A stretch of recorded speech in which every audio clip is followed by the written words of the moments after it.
Hello, I'm Bruce Langoulant, President of the Confederation of Meningitis Organisations. My own daughter had bacterial meningitis, and it changed our lives forever. No parent should have to watch their child become ill or potentially die from a vaccine-preventable disease. This video is intended to inform you about meningitis and the importance of vaccination. We must act now. Meningitis is a serious infection of the outer lining of the brain.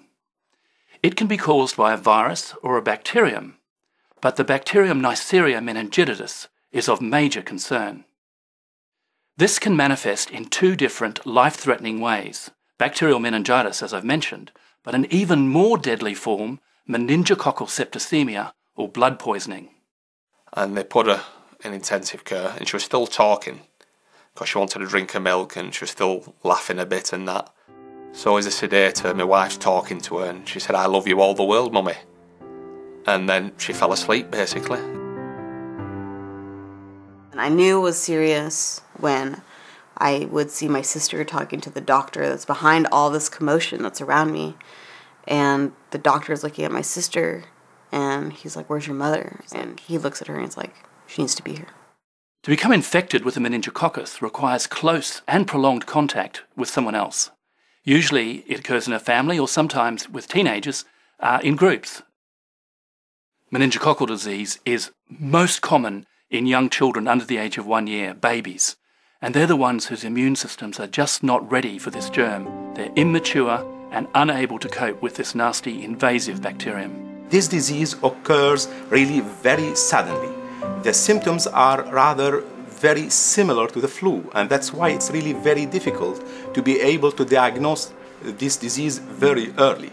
The meningococcus is a very dynamic bacterium with two phases: the transmission and the disease. And the driving force for this disease is in the adolescence. The typical college experience, going out, not taking care of myself, going to concerts.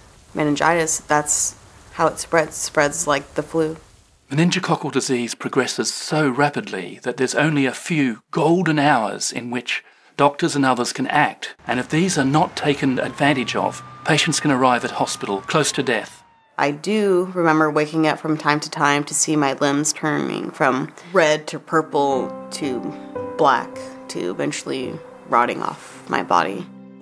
The treatment of the meningococcal disease needs to be administered very early. So the best way to overcome this disease is to have a very good immune response.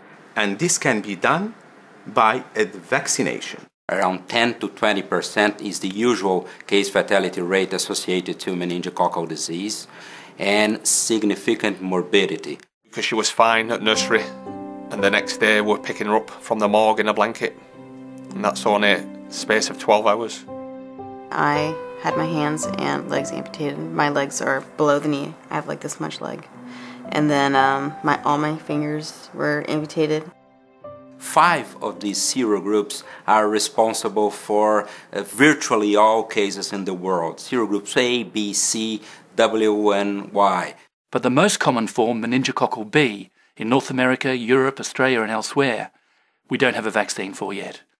There's no known vaccine for the strain that killed my daughter at the minute. That's meningitis B. Probably in a couple of years, we will also have the possibility to prevent not only serogroup ACWY, but also serogroup B disease. There are now several safe and effective vaccines against meningococcal disease. The best thing you can do by your family is to get your children immunised against the widest array of serogroups.